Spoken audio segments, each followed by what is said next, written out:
오전에 함께 보실 말씀은 여호수아 1장입니다. 여호수아 1장 1절에서 9절까지 말씀을 보겠습니다.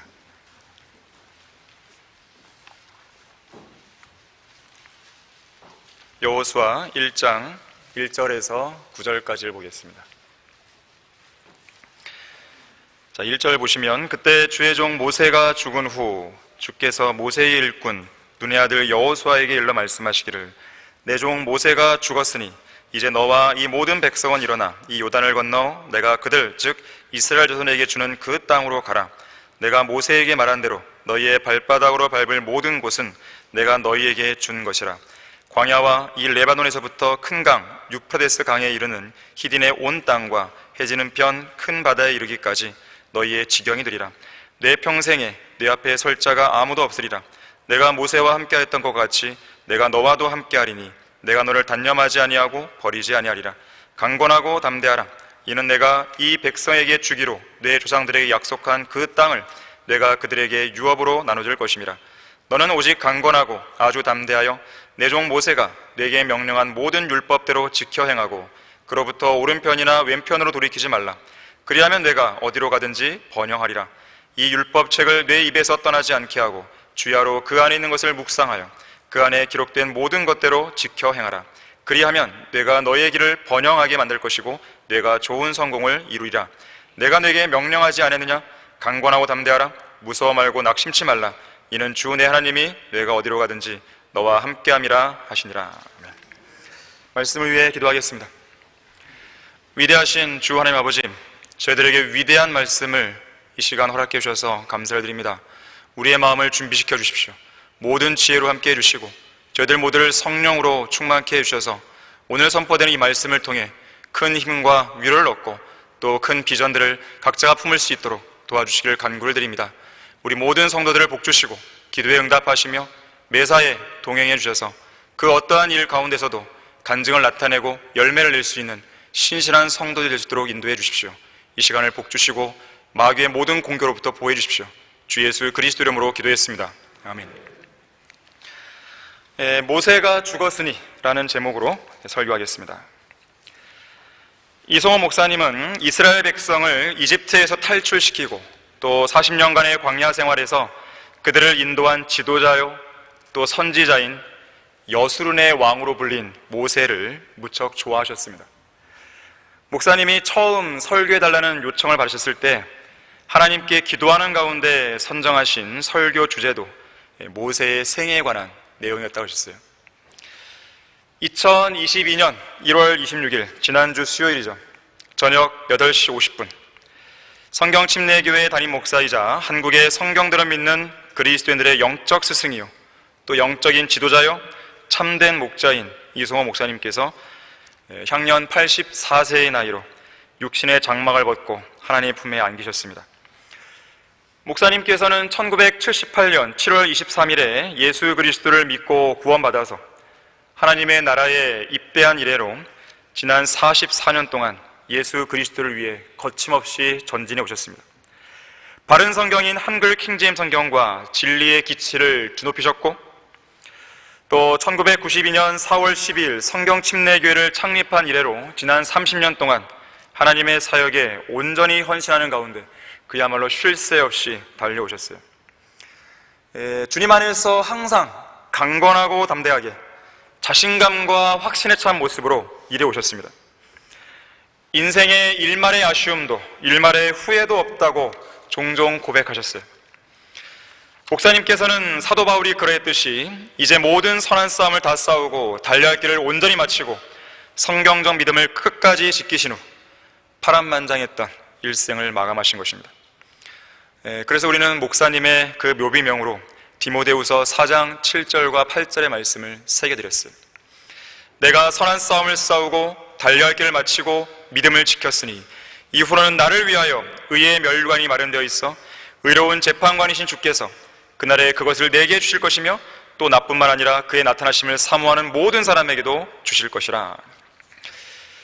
지난 28일 오전 11시에 가졌던 입관식 때 오전 11시에 입관식을 가졌는데 그때 가족들과 또 집사들과 지역교회 목사들 앞에서 했던 이야기를 잠시 여러분과 먼저 나누고자 합니다. 그보다 며칠 전에 지난 1월 11일에 저는 화요일이었는데요, 꿈을 하나 꾸었어요. 그리스도인은 꿈 이야기를 잘 안 하지만 그 꿈은 너무나 인상이 깊었고 제게는 의미가 있는 꿈이었습니다.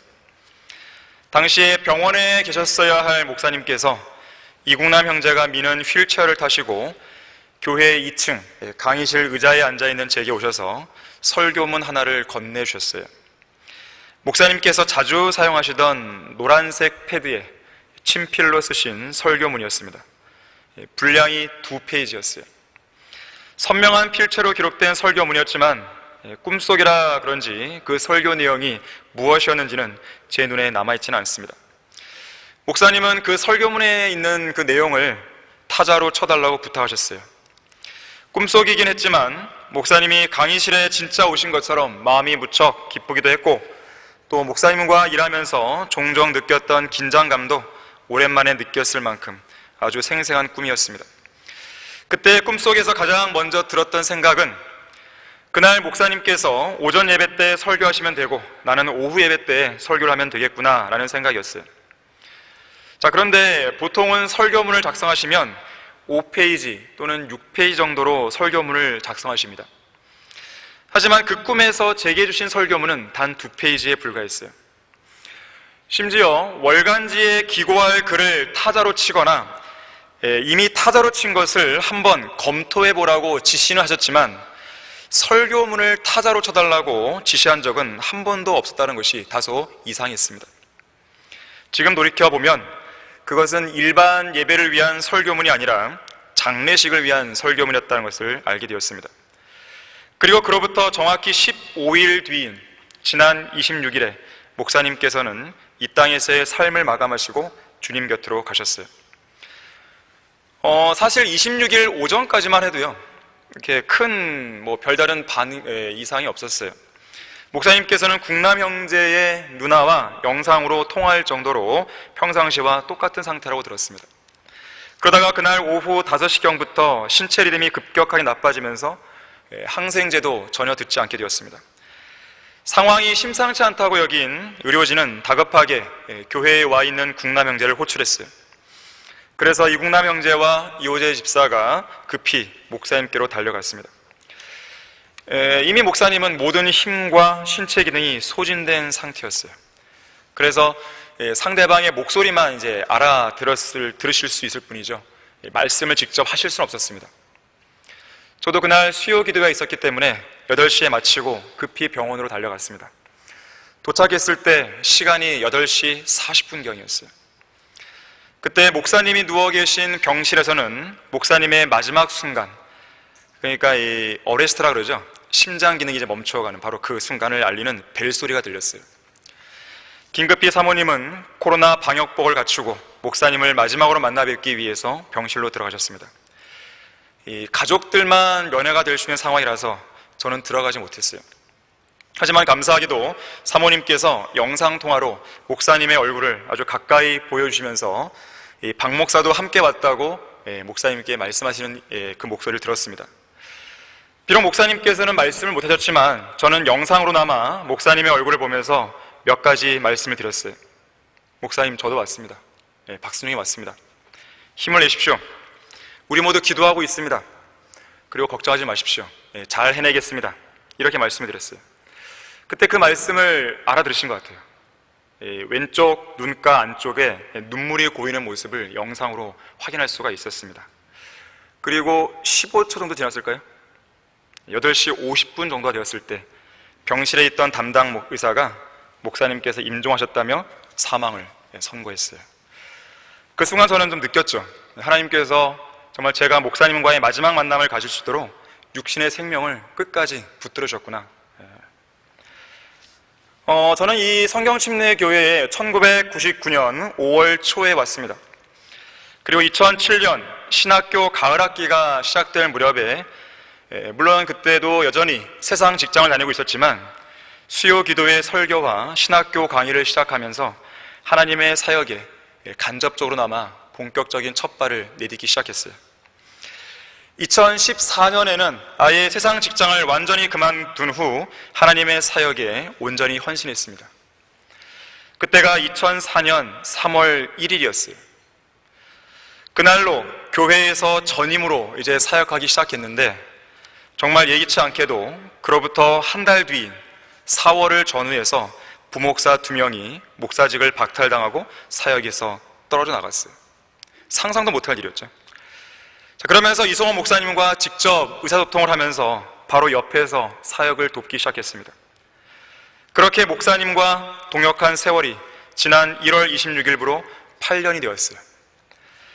자, 그런 걸 생각해 볼 때 저는 매우 행복한 사람입니다. 왜 그럴까요? 우리의 구주이신 예수 그리스도 안에서 이성호 목사님과 함께 사역했던 지난 세월이 너무나 복된 기간이었기 때문에 그렇습니다. 그 자체만으로도, 목사님과 함께 사역할 수 있었다는 것, 그 자체만으로도 저에게는 대단한 도전이었고 하나님을 향한 열정을 온전히 불태우기 충분한 기간이었어요. 영적으로 불모지와 같은 이 한국이라는 땅에서 목사님과 같은 훌륭한 영적 지도자와 사역을 함께 감당할 수 있었던 것 그 자체가 얼마나 큰 행복이었는지 모릅니다. 과연 그것이 저만의 감회일까요? 아니겠죠. 아마 여러분의 감회도 저와 마찬가지일 거라 생각이 듭니다. 우리는 그 어떤 성경대로 믿는 사람들보다도 큰 수혜자들이에요. 큰 빚을 졌습니다. 자, 우리에게 남아있는 것은 빚을 갚는 것이에요. 어떻게 갚아야 될까요?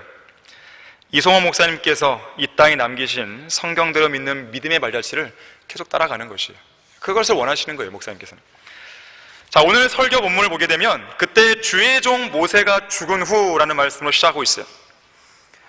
이에 하나님께서는 모세의 뒤를 잇는 여호수아에게 내 종 모세가 죽었으니 라고 말씀을 시작하면서 강건하고 담대하게 행동할 것을 명령하십니다. 한편 이 명령은 생전에 모세를 좋아하신 이성호 목사님께서 이제 하늘나라로 가신 후에 이 땅에 남겨진 우리 모든 성경대로 믿는 성도들에게 전능하신 하나님께서 주시는 명령이기도 한 것입니다. 강건하고 담대하라. 자, 첫 번째로 하나님께서 우리 교회에 위탁하신 사역과 임무를 완수하기 위해서 강건하고 담대해야 됩니다. 자, 6절을 보십시오. 강건하고 담대하라. 이는 내가 이 백성에게 주기로 내 조상들에게 약속한 그 땅을 내가 그들에게 유업으로 나눠줄 것임이라 그랬어요. 당시 여호수아에게 주어진 임무가 뭐였습니까? 그것은 이스라엘 백성을 데리고 약속의 땅으로 들어가서 그 땅을 차지하는 것이요, 그리고 그렇게 차지한 땅을 백성들에게 유업으로 나누어 주는 일이었습니다. 2절에서 4절도 보십시오. 내 종 모세가 죽었으니 이제 너와 이 모든 백성은 일어나 이 요단을 건너 내가 그들 즉 이스라엘 자손에게 주는 그 땅으로 가라. 내가 모세에게 말한 대로 너희의 발바닥으로 밟을 모든 곳은 내가 너희에게 준 것이라. 광야와 이 레바논에서부터 큰 강 유프라데스 강에 이르는 히딘의 온 땅과 해지는 편 큰 바다에 이르기까지 너희의 지경이 되리라. 여기 3절 말씀을 보시게 되면 주님께서는 이스라엘 백성들에게 그들이 발바닥으로 밟게 될 모든 지역을 주겠다고 약속하셨어요. 뒷짐이나 지고 태평하게 앉아서 방관만 하거나 구경만 해서는 그 땅을 절대로 얻을 수 없다는 거예요. 그 땅을 찾아러 가자고 입으로 고래고래 구호만 외쳐댄다고 해서 얻을 수 있는 것도 아닙니다. 이것을 위해서는 자신의 두 발로 그 자리를 떨치고 일어나야 돼요. 일어나서 주님이 약속하신 그 땅을 자신의 두 발바닥으로 한 걸음 한 걸음씩 실제로 밟아 나가야 됩니다. 밟아 나갈 때 앞에서 밀려오는 적들을 만나면 절대로 뒤로 물러서지 말고 강하고 담대하게 그들과 맞서 싸워 이기라는 것이에요.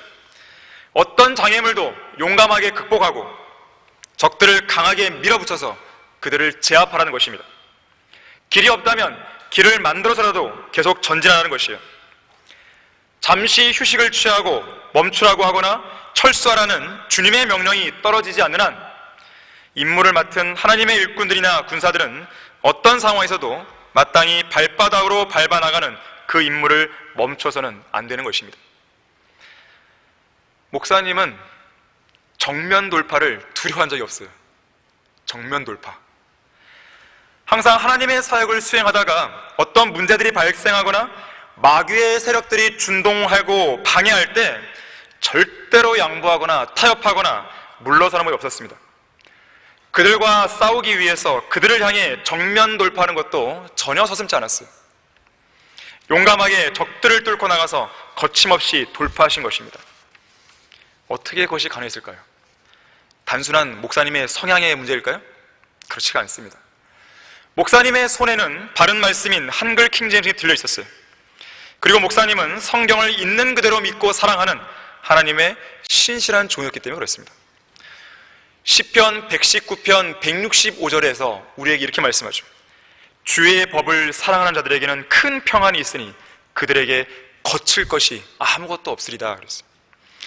하나님의 말씀을 사랑하고 있는 그대로 믿고 지키는 성도는 절대 침몰하지도 파손하지도 않습니다. 노년에도 전장을 거침없이 누볐던 믿음의 용사 칼렙을 아실 것입니다. 칼렙은 하나님께서 그에게 주시겠다고 약속하신 그 산을 차지하기 위해서 그 길목을 가로막고 버티고 서 있는 거인족, 이 아낙인들을 향해 정면 돌파했어요. 하나님을 온전히 신뢰했던 다윗은 어떻습니까? 필리스티안들과의 전쟁을 승리로 장식하기 위해서 당대 최고의 투사였던 골리앗을 정면 돌파했어요. 피하지 않았어요. 자신의 달려갈 길을 온전히 마쳤던 바울은 어떻습니까? 은혜의 복음을 통해 죄인들을 주님께로 이겨오고 그에게 맡겨진 사명을 온전히 완수하기 위해서 그 사역을 방해했던 바리새인들을 향해 정면 돌파한 것이죠. 거인들은 우리의 밥이라고 외쳤던 여호수아와 칼렙 같은 용기가 우리에게도 필요한 시대예요.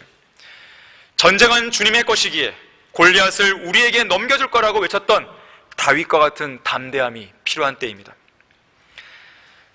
피터 러크만 목사님이 존경하는 설교자 중에 프랭크 노리스 목사가 있습니다. 1800년대 후반 바른 성경을 거부하는 배교자들이 미국의 배교한 기독교 대학과 신학교 강단을 장악하기 시작하고 이런 교육기관들을 중심으로 배교의 물결이 일파만파 퍼져나갔을 때 프랭크 노리스는 이런 배교에 맞서 싸운 하나님의 신실한 일꾼이었습니다. 특히 미국의 남침내 교회가 배교의 길에 들어섰을 때 프랭크 노리스 목사는 그들의 타락을 신랄하게 비평했어요. 남침내 교회 안에 그나마 남아있던 건전한 목회자들에게 성별의 중요성을 일깨웠어요. 바로 그 일이 있었기 때문에 잠시나마 남침내 교회의 배교와 타락을 저지시킬 수 있었습니다. 하지만 프랭크 노리스 목사를 미워하고 대적했던 사람들은 그 목사에 대해서, 노리스 목사에 대해서 아주 혹평을 했어요. 이렇게 혹평합니다. 이 사람은 항상 종교적인 싸움에 휘말리는 싸움꾼 목사다. 문제만 일으키는 텍사스의 토네이도다. 간음자다. 비방한 겁니다. 실제 간음자가 아니라. 살인자다. 방화범이다. 이단자다. 말썽꾼이다. 사기꾼이다. 거짓말쟁이다. 교회를 분열시키는 사람이다. 한 번은 어떤 신문에 이런 내용의 기사가 실렸어요. 텍사스주 포트 워스에서는 11번째 계명이 있으니 너는 프랭크 노리스 목사와 상종하지도 말지어다.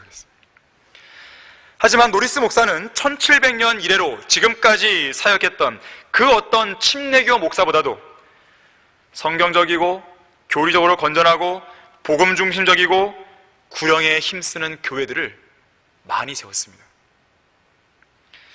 프랭크 노리스 목사는 담대하게 사회 악을 폭로했고 논란이 많은 쟁점과 부도덕한 행동들을 파헤치고 혹평하는 데 매우 적극적이었어요. 진화론, 공산주의, 로마 카톨릭, 특히 남침내교 총회에 만연해 있는 자유주의 세력들에 강경하게 맞서 싸웠습니다. 이소호 목사님을 보는 듯하죠. 그래서 그는 남침내교 총회 안에서 눈에 가시 같은 존재였어요. 또한 사회의 악과 맞서 싸우기 위해서 홀로 일어났고 심지어 80년 이상 행해져 왔던 댈러스 박람회의 도박이나 텍사스주에서 공공연하게 행해지는 경마장 도박을 멈추게 하기도 했습니다. 누군가가 그에게 총을 쏴서 생명의 위협을 받기도 했으며, 포트워스 시장이 선동한 3,000명의 사람들은 프랭크 노리스를 그 도시에서 쫓아내어 교수형을 시키자며 건배를 들기도 했어요. 러크한 목사님은 말하기를, 프랭크 노리스 같은 인물들은 결코 사탄의 장난감 가게에서 양산되지 않고 재련, 은을 재련하는 도관이나 용광로, 모루 등에서 나온다 그랬어요. 그러한 불같은 시련과 고난 가운데서 잘 단련되었기 때문에 프랭크 노리스 목사는 결코 비진리와 타협하지 않았던 거예요. 적들 앞에서 물러서지 않았습니다. 오직 진리를 위해서만 싸웠던 것이에요. 한 번은 남침내교 총회의 가장 큰 교회들을 담임하는 목사 4명이 노리스 목사를 찾아와서 협박했습니다. 당신이 계속해서 우리들과 싸우려 한다면 당신을 우리가 끝장내줄 것이요, 결국 당신을 아무도 알아주지 않고 아무도 기억하지 않는 사람으로 만들어줄 것이란 말이요 라고 위협했어요. 그때 노리스 목사가 이렇게 응수합니다. 그래? 어쩌면 당신들의 말이 맞을지도 몰라. 당신들이 내 머리를 잘라버리는 바람에 아무도 나를 알아주지도 않고 기억해 주지도 않을 수 있겠지. 하지만 이 땅꼬맹이들아, 아무리 너희들이 내 머리를 잘라서 광주리에 담아 넣는다 해도 사람들은 내가 최소한 남자답게 강건하고 담대하게 싸우면서 살다가 죽었다는 사실을 똑똑히 알게 될 것이다 그랬어요. 이성호 목사님을 통해 시작된 이 땅의 부흥과 개혁은 아직 끝난 게 아닙니다. 여전히 한글 킹제임스 성경이 있다는 사실조차 모르는 교인들이 많습니다. 여전히 성경 침례교회가 어떤 교회인지, 참된 신약지역교회가 어떤 교회인지조차 모르는 그런 교인들이 이 땅에는 부지기수로 널려 있는 것이에요. 아직 한글 킹제임스 성경이 이 나라 이민족의 최종 권위로 정착되지 않았습니다. 복음과 진리가 이 나라 구석구석에 확산되기 위해서는 아직 갈 길이 먼 것이에요. 지옥을 향해 돌진하는 수많은 죄인들의 고통 소리가 여전히 우리의 귓가에 쟁쟁하게 들리고 있습니다. 우리가 진리를 통해 정복해야 할 땅과 산지는 아직도 많이 남아있는 것이에요. 우리가 제압해야 될 골리앗과 아낙인들과 같은 거인들은 여전히 많습니다. 우리 교회가 완수해야 할 임무와 사명은 완료형이 아닙니다. 현재 진행형이에요. 하나님께서는 여러분에게 이 임무 완수를 위해서 분연히 떨쳐 일어날 것을 명령하시는 것입니다. 강건하고 담대하게 일어나서 여러분의 발바닥으로, 다른 사람의 발바닥이 아니에요, 여러분의 발바닥으로 여러분에게 부과된 그 땅을 실제로 정복해 나갈 것을 명령하시는 것이에요. 진리의 기치를 드높이는 행진은 결코 멈춰서는 안 되는 것입니다. 강건하고 담대하라. 두 번째로, 배교가 극에 달한 이 마지막 교회 시대에 하나님의 말씀을 온전히 지키고 실행으로 옮기기 위해서 강건하고 담대해야 됩니다. 7절과 8절 보십시오. 너는 오직 강건하고 아주 담대하여 내 종 모세가 내게 명령한 모든 율법대로 지켜 행하고 그로부터 오른편이나 왼편으로 돌이키지 말라. 그리하면 내가 어디로 가든지 번영하리라. 이 율법책을 내 입에서 떠나지 않게 하고 주야로 그 안에 있는 것을 묵상하여 그 안에 기록된 모든 것대로 지켜 행하라. 그리하면 내가 너의 길을 번영하게 만들 것이고 내가 좋은 성공을 이루리라. 진리를 지키는 것에는 용기가 필요합니다. 진리를 시행하는 것에는 용기가 필요해요. 담대해야 됩니다. 용기가 없으면 진리를 시행할 수 없어요. 진리를 시행하지 못하면 여러분은 하나님의 영광을 드러낼 수가 없습니다. 하나님께서 슬퍼하시는 거예요, 그 모습을. 특히나 의와 불의 사이에서, 옳고 그름 사이에서, 선이냐 악이냐를 선택하는 문제에서, 고난을 택할 것인가 악을 택한 것인가를 결정하는 문제에서 하나님을 기쁘시게 할 것인가 아니면 사람들을 기쁘게 할 것인가의 갈림길에 섰을 때, 아니면 하나님과 그분의 말씀을 영어롭게 할 것인가 수치스럽게 할 것인가의 그런 상황에서, 주님을 두려워할 것인가 아니면 사람을 두려워할 것인가의 그런 상황에서, 주님께 순종할 것인가 아니면 사람에게 순종할 것인가의 그런 상황에서 성경적인 진리를 지키고 시행하기 위해서는 담대한 용기가 필요합니다. 담대해야 돼요. 용기를 내셔야 됩니다.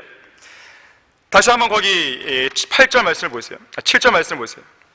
너는 오직 강건하고 아주 담대하여 내 종 모세가 내게 명령한 모든 율법대로 지켜행하고 그로부터 오른편이나 왼편으로 돌이키지 말라. 그리하면 내가 어디로 가든지 번영하리라. 그랬어요. 왔다 갔다 하지 마세요. 좌우로 흔들리지 마세요. 여러분에게 정해진 길은 정도가 있는 것이에요. 하나님의 말씀 그 안에 있으면 되는 것입니다. 그 길을 걸어야 되지 좌우를 기웃거리면서 흔들리시면 안 됩니다. 성경대로 믿는 그리스도인은 요동하지 않는 그리스도인이에요. 반석 위에 서 있는데, 바른 말씀 위에 서 있는데 요동할 이유가 없잖아요. 요동한다는 것은 그 말씀을 여러분이 신뢰하지 않고 있다는 증거예요. 그리고 그 말씀을 지키기 위해서 용기를 내지 않고 있다는 증거입니다. 우리는 오늘 설교 본문을 보면서 여호수아와 이스라엘 백성들이 모세가 죽은 현실과 관련해서 당시 그들이 느꼈을 그 심정을 잘 헤아릴 필요가 있습니다. 죽은 모세는 어떤 인물이었습니까? 당대 최강국이었던 이집트의 파라오와 싸움에서 승리했잖아요.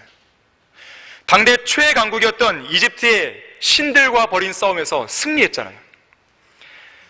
약 200만 명이 되는 백성들을 그곳에서 데리고 나온 최고의 지도자였잖아요. 모세의 언약과 더불어 율법 시대의 경륜을 시작했죠. 이스라엘의 민족적인 탄생을 이끌었죠. 백성들에게는 율법을 주어서 하나님과 백성들과의 관계를 구체적으로 설정해 주었죠. 광야 생활에서는 하나님과 백성들 사이에서 중보자 역할을 감당했죠. 하나님의 모든 규례와 말씀들과 율례들을 백성에게 전달해 주었죠. 심지어 모세는 하나님께서 친구를 대하듯이 대면하여 말씀하실 정도로 하나님과 가까이 있던 사람이었죠. 신명기 34장 10절에서 그 후에 이스라엘에는 주께서 대면하여 하시던 모세와 같은 선자가 일어나지 못했다 그랬어요. 그런 인물이 모세입니다. 신명기 34장 11절과 12절에서는 주님께서 모세를 파라오와 그의 모든 종들과 그의 온 땅에 보내시어 이집트 땅에서 모든 표적들과 이적들을 행하게 하셨고 온 이스라엘의 목전에서 모세가 보여준 모든 능하신 손과 모든 큰 공포를 행하게 하셨다고 말씀하고 있어요. 자, 이런 위대한 종 모세가 죽었습니다. 그것도 가나안 땅에서의 중요한 정복 전쟁을 눈앞에 두고 죽은 것이에요. 이 일로 인해서 이스라엘 백성은 매우 큰 상실감과 불안과 근심과 낙담 속에 빠질 수도 있는 상황이었습니다. 바로 이런 상황에서 하나님께서는 조치를 한 가지 취하시는 거예요. 여호수아와 백성들에게 힘과 용기와 위로와 그들이 나아가야 할 방향을 제시해 줄 율법책의 중요성을 강조하고 있습니다. 이것은 매우 의미가 있어요. 이 율법책은 하나님의 말씀이잖아요. 비록 옛날에 그 위대한 지도자 모세는 죽고 없지만 하나님의 영원한 말씀은 모세가 죽은 뒤에도 여전히 살아있어서 계속해서 모세가 죽기 전이나 죽은 후에나 여전히 이스라엘을 인도하고 있다는 사실이에요. 그것도 기록된 말씀의 형태로 말이에요. 이제 하나님께서는 이 위대한 말씀과 더불어 새로운 출발을 계획하고 계시는 것이죠. 그래서 하나님께서는 여호수아에게 새로운 위임사항을 말씀하실 때 가장 먼저 강조하신 것이 바로 모세를 통해 기록된 율법책인 것입니다. 이 율법책을 내 입에서 떠나지 않게 하고 주야로 그 안에 있는 것을 묵상하여 그 안에 기록된 모든 것대로 지켜 행하라. 그리하면 내가 너의 길을 번영하게 만들 것이고 내가 좋은 성공을 이루리라 그랬어요. 하나님의 위대한 사역과 열매는 결코 하나님께서 사용하신 어떤 사람이 위대해서 이루어진 결과물이 아닙니다. 가장 중요한 것은 그분의 말씀이고 또 그분의 말씀이 지니는 위대한 권위와 능력이에요. 사역의 성공 비결은 하나님의 말씀에 있습니다. 교회의 개혁과 부흥은 사람 그 자체가 아니라 하나님의 말씀의 능력에 달려있는 것이에요. 어떤 사역자가 하나님의 말씀의 능력에 붙들리지 않으면 아무짝에도 쓸모없어요. 여러분들은 지금 하나의 본을 본 거예요. 이소호 목사님께서는 말씀에 살고 말씀에 죽은 분이에요. 그건 저도 증거할 수 있고 여러분도 증거할 수 있는 거예요. 늘 그 모습을 본 거예요. 한결같이. 단 한순간의 여유도 없이. 사역을 추진할 때든지, 어떤 계획을 세울 때든지, 기도하실 때든지, 어떤 행사를 주관할 때든지 늘 주님 곁에서 항상 민감해 있는 거죠. 말씀에 대해서. 주님이 이렇게 말씀하시면 이렇게 하고, 저렇게 말씀하시면 이렇게 하고, 이렇게 결정했다가도 주님이 아니하라면 당장 그거를 뒤집어 엎으시잖아요. 주님의 명령에 항상 민감해 계셨던 거예요. 거기에 성공의 비결이 있는 것입니다. 우리는 늘 말씀을 곁에 두고 깊이 있게 묵상하고 읽고 공부하고 그 말씀을 시행하기 위해서 용기를 내야 되는 거예요. 그렇게 하게 되면 번영하게 되는 것이죠. 성공을 이루는 것이죠. 여러분의 개인의 삶뿐만 아니라 우리 교회의 전체 사역도 바로 거기에 달려 있는 것이에요. 늘 그러하셨듯이 하나님께서는 그분의 뜻을 하나님의 말씀을 통해 보여주시고 그분의 말씀으로 백성들과 성도들을 인도하시는 거예요. 모세가 죽기 전이든 죽은 후이든 새로운 지도자로 여호수아가 세워졌든지 아니면 그 외에 다른 사람이 세워졌든지 관계없이 그 누구를 막론하고 하나님께서 이스라엘을 인도할 때는 항상 말씀을 통해 인도하셨다는 것을 기억해야 됩니다. 이러한 상황은 약속의 땅에 들어가서도 마찬가지예요. 약속의 땅에 들어가서도 이스라엘 백성들은 율법책에 기록된 대로 실행해야 되는 것이죠. 이것은 재판관들의 시대도 마찬가지예요. 왕들이 세워졌던 그 시대도 마찬가지입니다. 심지어 왕들은 율법책을 베껴서 복사본을 만들어 갖고 항상 자기 옆에 가까이 두어야 했습니다. 그렇다고 해서 여러분들까지 성경을 베껴 쓰지 마세요. 그럴 시간 있으면 성경을 더 많이 읽으십시오. 이 당시에는 우리처럼 인쇄술이 발달한 게 아니잖아요. 베껴 써야 돼요. 그래야지 내 한경을 또 가질 수 있는 거 아니겠어요? 지금은 그게 아닙니다. 얼마든지 여러분의 손안에 베껴 쓰지 않아도 될 성경이 있는 것이에요. 사람들은 뭐 필사한다 그러죠. 지금은 그럴 필요가 없는 시대입니다. 그럴 시간에 성경을 2번, 3번, 4번 더 읽으세요. 하지만 당대의 왕들은 이 말씀을 베껴 써야 된 것이죠. 왜 그랬을까요? 항상 말씀을 가까이 두기 위해서예요. 그뿐만 아니라 남왕국 유다의 마지막 부흥과 개혁을 이끌었던 요시야 왕을 생각해 보세요.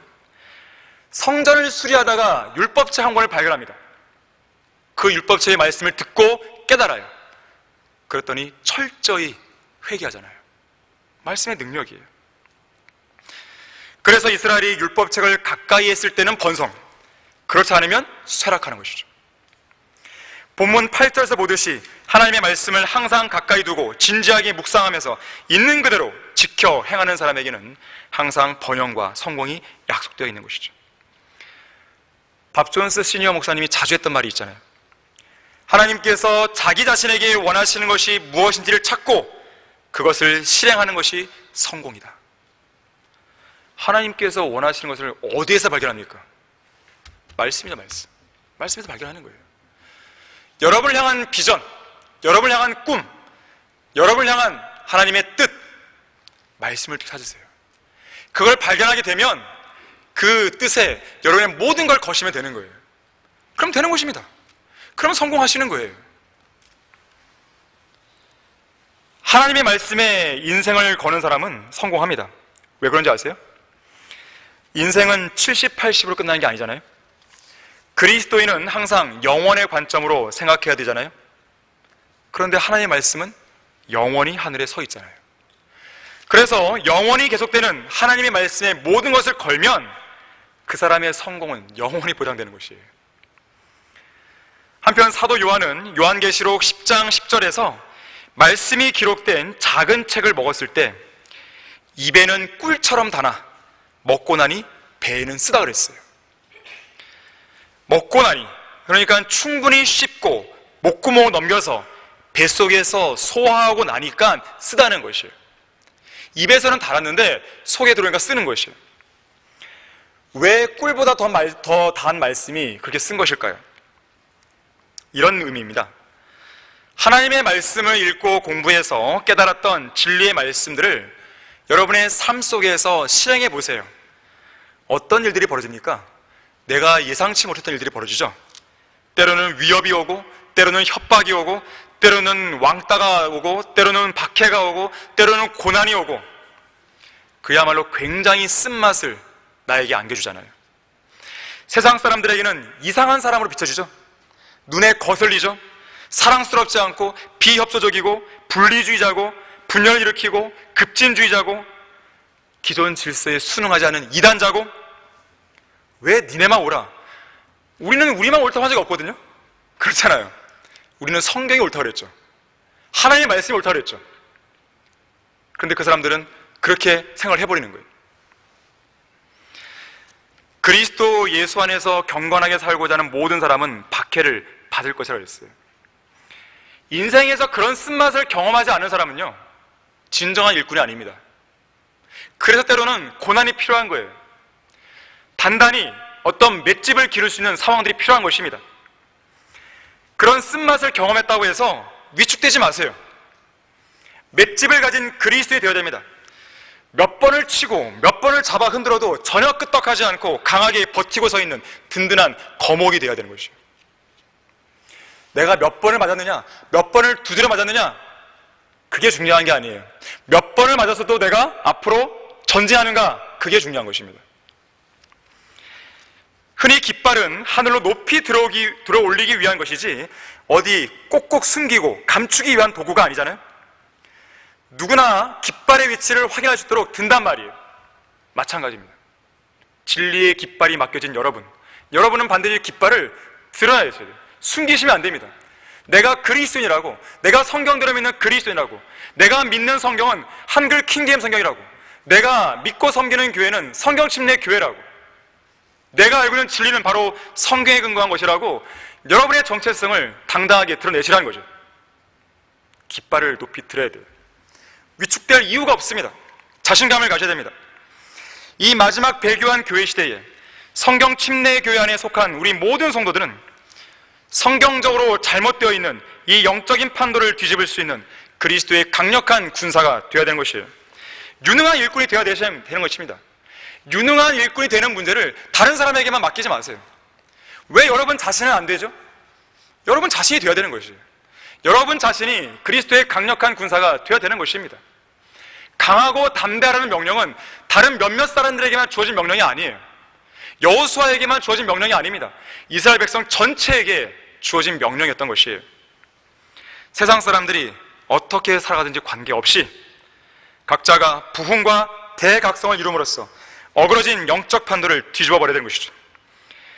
이 자리에 앉아있는 우리 모두는 이성호 목사님과 럭만 목사님 안에서 하나님께서 이루신 성경적 지식의 진정과 열매들의 가치를 잘 알고 있는 사람들입니다. 그렇다면 모든 영적인 가치가 바닥을 치고 있는 이 상실의 시대에 두 목사님이 진리의 기치를 드높이며 마지막 불빛을 비췄던 것처럼 우리 역시 해야 되는 것이에요. 두 목사님이 행했던 사역과 열매들을 잘 알고 기억하고 온전히 따름으로써 마지막 때에 빛을 비추는 등불이 되어야 되는 것입니다. 영적인 무지, 극심한 어두움, 이러한 때에 마지막 혼신의 힘을 다할 수 있어야 돼요. 여러분이 할 수 있는 한 최대한의 힘을 끌어올려서 주님을 섬길 수 있어야 하는 것입니다. 결국 그것은 여러분을 위한 길이에요. 결국 그것은 우리가 오전 성경 공부에도 말씀드렸지만 여러분의 그리스도의 심판석을 영광스럽게 만드는 길인 것이에요. 그건 다른 누군가를 위한 것이 아닙니다. 물론 1차적으로는 주님을 위한 길이죠. 주님의 영예를 드높이는 것이죠. 그러나 결국 그것은 여러분에게 영광으로 돌아오는 것이에요. 강건하고 담대하라. 세 번째로, 지난 30년 동안 이성호 목사님과 함께 하신 하나님께서는 여전히 우리 교회와 함께 하시기 때문에 강건하고 담대해야 됩니다. 9절을 보십시오. 강건하고 담대하라. 무서워 말고 낙심치 말라. 이는 주 내 하나님이 내가 어디로 가든지 너와 함께함이라 하시니라. 5절도 보세요. 내 평생에 내 앞에 설 자가 아무도 없으리라. 내가 모세와 함께했던 것 같이 내가 너와도 함께하리니 내가 너를 단념하지 아니하고 버리지 아니하리라. 자, 하나님께서는 한 번 하시기로 정하신 일은 절대로 포기하지 않습니다. 그 일을 시키기 위해서 누군가를 세웠다면 그 사람을 절대로 버리지 않으시는 거예요. 지금 여호수아는 백성을 이끌고 약속의 땅에 들어가야 하는 실로 위대하고 중차대한 임무를 맡았습니다. 그런데 그런 그를 하나님께서 내버려 두시거나 단념하실 이유가 전혀 없잖아요. 만일 그러할 여지가 있었다면 애초에 여호수아를 부르시지 않았겠죠. 여호수아를 세우시지 않았겠죠. 한편 이 본문 말씀은 신약 성경에서 히브리서 13장 5절에서도 인용이 되고 있습니다. 너희의 생활 방식에 탐욕이 없도록 하고 현재 가진 것들로 만족하라. 이는 그가 말씀하시기를 내가 너를 떠나지 아니하고 너를 버리지 아니하려고 하셨습니다 그랬어요. 이 말씀은 믿음으로 구원받는 이 교회 시대에 주어진 구원의 영원한 보장의 교리로 적용해 볼 수 있습니다. 주님께서는 그리스도의 보혈을 통해 구원받은 성도들을 하늘나라로 인도하실 때까지 끝까지 확고하게 지켜주겠다는 위대한 약속을 하신 것이에요. 사실 버림받는 존재는 우리가 아니라 예수 그리스도셨습니다. 2000년 전에 예수님은 버림받으셨어요. 주님께서는 십자가에서 하나님의 진노의 단을 받으시면서 이렇게 부르짖으셨습니다. 나의 하나님, 어찌하여 나를 버리셨나이까? 예수 그리스도께서는 우리를 대신해서 하나님께 버림받으신 것이에요. 그렇게 버림받으신 주님께서는 사망의 권세를 이기시고 부활하신 뒤에 셋째 하늘에 하나님의 보좌 오른편에 앉으셨고 지금은 우리를 위해 중보하시면서 우리를 버리지 않겠다고 약속하고 계십니다. 또한 그분께서 너희를 끝까지 확고하게 지키시어 우리 주 예수 그리스도의 날에 책망할 것이 없게 하시리라. 고린도전서 1장 8절 말씀입니다. 주님께서는 여기에 앉아있는 그리스도인 한 사람 한 사람을 결코 포기하시거나 단념하지 않으신다는 것을 기억해야 됩니다. 하나님께서 포기하지 않으시는데 여러분 스스로 먼저 포기하고 낙담했으면 안 되겠죠. 하나님께서는 결코 포기하지 않으세요. 정말로 포기하는 순간이 온다고 한다면 그것은 여러분을 하늘나라로 데려가시는 순간일 것이에요.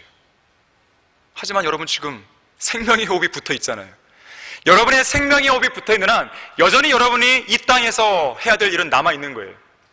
그것이 복음을 전하는 것이든 그것이 간절히 무릎 꿇고 기도하는 것이든 간에 그것이 무엇이든 간에 여러분의 생명의 호흡이 단 1분이라도 붙어 있다면 그 시간 동안 그것을 해야 되는 것이에요. 그리고 생을 마감하는 거예요. 하나님의 사람은요, 그리스도인은요, 그 그리스도인이 이 땅에서 해야 될 일을 마감했을 때 생명이 다하는 겁니다. 이번에 목사님이 돌아가시면서 많은 걸 느꼈는데 그 중에 하나가 바로 그것이었어요. 목사님께서 다 끝내고 가셨구나. 잘 아시다시피 목사님께서는 췌장암이셨잖아요. 사기였단 말이에요. 정상적인 몸이 아니란 말이에요. 사실 지난 2년간은요 목사님께서 사실은 진작에 끝났어야 할 몸이었단 말이에요. 그런데 하나님께서는 2년을 붙들어 주셨습니다. 왜 그렇다고 생각하십니까? 우리를 위해서예요. 우리를 위해서예요. 만약에 그 순간 그냥 끝나버렸다면 갑자기 사역이 확 주저앉았을 것이에요. 하지만 하나님께서는 그 2년 동안 목사님의 몸을 붙드시는 가운데에 그 길을 닦아놓으시는 거예요. 목사님은 조종사입니다. 급격하게 착륙 안 시키십니다. 차분하게 내려주시는 거예요. 바울도 그랬습니다.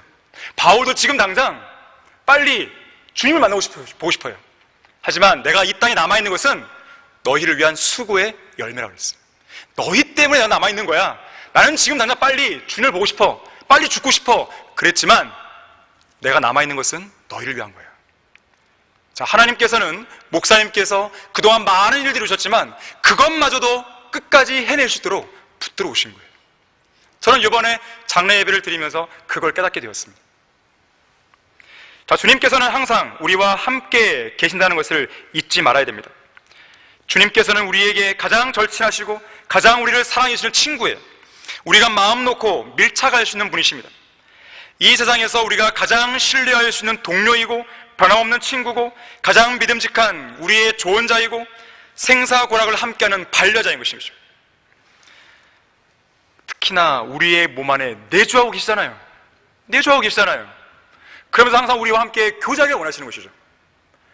제발 성경 좀 읽어라 이거죠. 제발 기도 좀 하라 이거죠. 나는 너와 대화하고 싶은데 왜 단 1시간도 그 일을 하지 않냐 이거예요. 여러분의 마음속에서 주님께서 내주하시는 가운데 부르짖고 계시는 거예요. 정신 좀 차리라고. 여기에 시 하나가 있습니다. 제목은 고향집을 향해서예요. 오 나의 동반자이신 하나님, 나의 거룩하신 아버지시여, 나그네 길에서 동행해 주시는 변함없는 나의 친구, 나의 기쁜 반려자이시여, 주님의 음성을 내가 알아듣게 된다니 이 얼마나 놀라운 일인지요. 주님의 따뜻한 손길을 느낄 때 저의 심장은 헐떡이고 제 곁에 계신 주님의 숨결에 제 가슴은 전율을 느낍니다. 저 높은 하늘나라 본향집을 향해 가는 이 나그네 길, 이 거친 인생길을 함께 걸어가 주시는 나의 주 하나님이시여, 감사하고 감사하나이다 나의 친구시여 그랬어요. 우리는 하나님의 말씀과 기도 가운데 어린 사무엘이 했던 말을 하나님께 속삭이셔야 돼요. 말씀하소서 주의 종이 듣나이다. 이렇게 속삭이고 있으면 주님께서 여러분을 만나 주십니다. 여러분의 영과 마음은 하나님께서 주시는 평강으로 흠뻑 젖게 될 것이에요. 그분의 한없는 호의와 선하신 격려가 물밀듯이 쏟아져 들어오는 것을 느끼게 될 것입니다. 여러분이 지금 어떠한 고난을 겪고 있든지 간에 여러분이 해야 할 일이 있다면 염려가 아니에요. 불안이 아닙니다. 당장 무릎 꿇으시에요. 무릎 꿇으시고 기도하시고 평안이 올 때까지 하나님을 붙드셔야 됩니다. 말씀을 읽으시고 말씀을 펼치셔서 주님의 음성을 들을 때까지, 그 말씀을 통해 깨달을 때까지 계속 읽으셔야 돼요. 그것이 여러분이 할 일이에요. 좌절, 낙심, 염려, 근심, 이것은 본향집을 향해 가는 성도들에게, 저 영원한 상급과 유업을 바라보고 있는 성도들에게, 이제 곧 다시 오실 예수 그리스도를 기다리는 성도들에게는 전혀 적합하지 않은 것이죠. 에녹은 죽은 것이 아니라 하나님과 동행하다가 없어졌죠. 동행이라고 하는 것은 같은 마음을 갖고 같은 목적지를 향해 같은 시간에 함께 걸어가는 것이에요. 동행을 할 때 가장 중요한 것은 누구와 함께 걷냐 이거예요. 여행할 때 가장 중요한 것은 누구와 함께 여행하냐 이거예요. 아무리 여행지가 좋다 하더라도요, 같이 여행하는 사람이 나와 마음이 안 맞으면 여행 내내 즐겁지가 않습니다. 자, 우리의 여행길에는 주님이 함께 하시죠.